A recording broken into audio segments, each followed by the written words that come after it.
Hello. Before we begin, let me quickly introduce myself. I'm Paul, the author of Hollywood Rehab.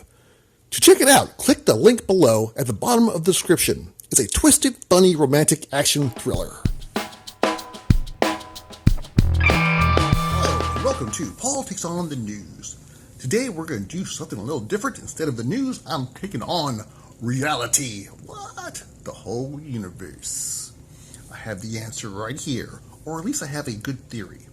It's a little variation on other theories that's going out there right now. I know there's a whole, the God principle. I'm not saying there's no God. I'm not saying there's no religion. I'm saying I have another theory. And it's based on the virtual reality. Now, is it virtual reality? Like the Matrix theory, where we don't really exist in the flesh and blood, but instead we exist in a simulated universe, like the Matrix, where actually the Matrix you're kind of in a computer and in your brain. So I guess it's kind of similar to that, my idea, which is basically, yes, the universe is simulated.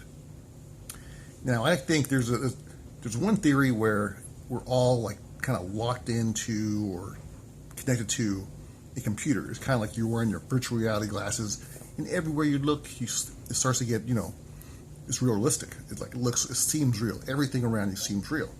And you got to figure it won't be too far into the future, probably 30 years from now, where the virtual reality glasses and stuff, it's going to be really amazing to a point where you might not be able to tell if you're in a real world or a fake world, except for the fact that you're wearing those goggles.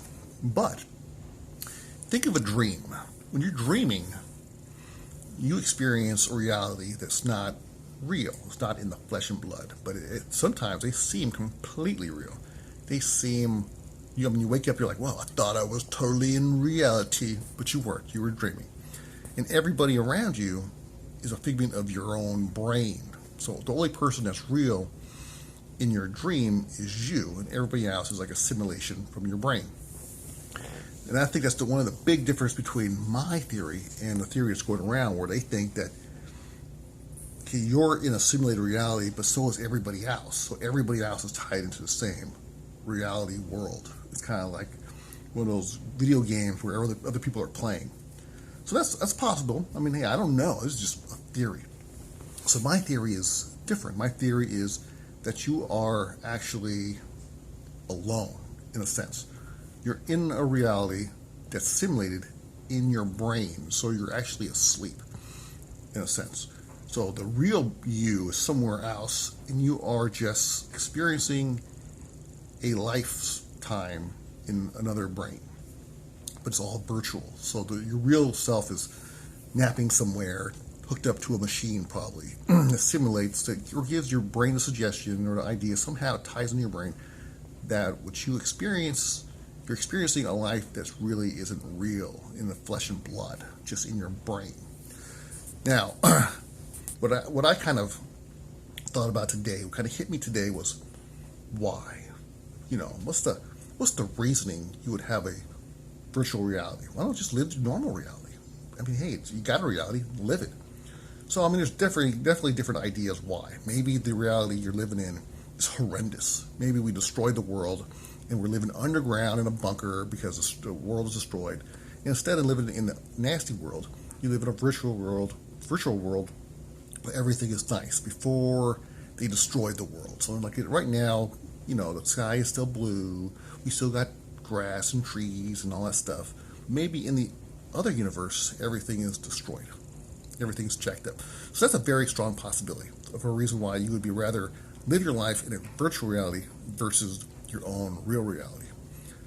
I had another idea, which is the one that I'm not saying it's the one, but it's just an interesting idea.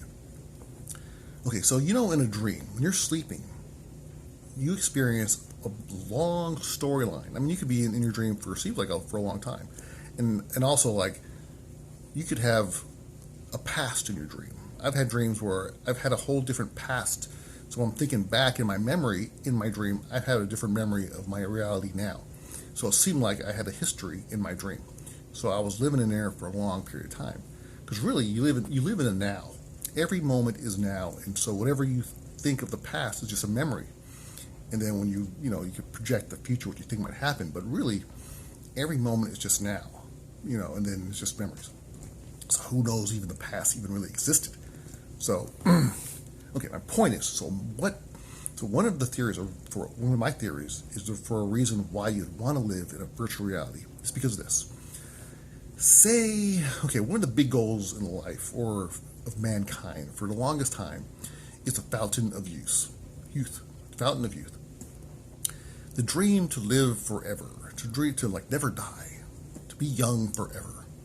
Okay, well, that's great. So you have the option to do that, which is to somehow figure out how to keep your body alive forever. We haven't figured out how to do that yet, and it seems like it'd be very difficult. And even if you did, would you be like this little old man living around for 900 years, or would you be young and vigorant and full of energy and beautiful forever, which is probably unlikely. But maybe an easier way to do it, instead of living forever, simulate you live forever. What? Okay, so imagine this. When you're sleeping, you seem like you have a long history. You could be in that dream for a long time. So technically, get to the point. Okay, so in a dream, you could probably live a lifetime in a dream, and it only would seem, so in your dream you live a lifetime. So you're born, you're raised, you grow up, you grow old, and in your actual real reality, you might be only asleep for a day, a month, a year, something like that. So say a year. Say your whole lifetime in a dream is only a year in reality.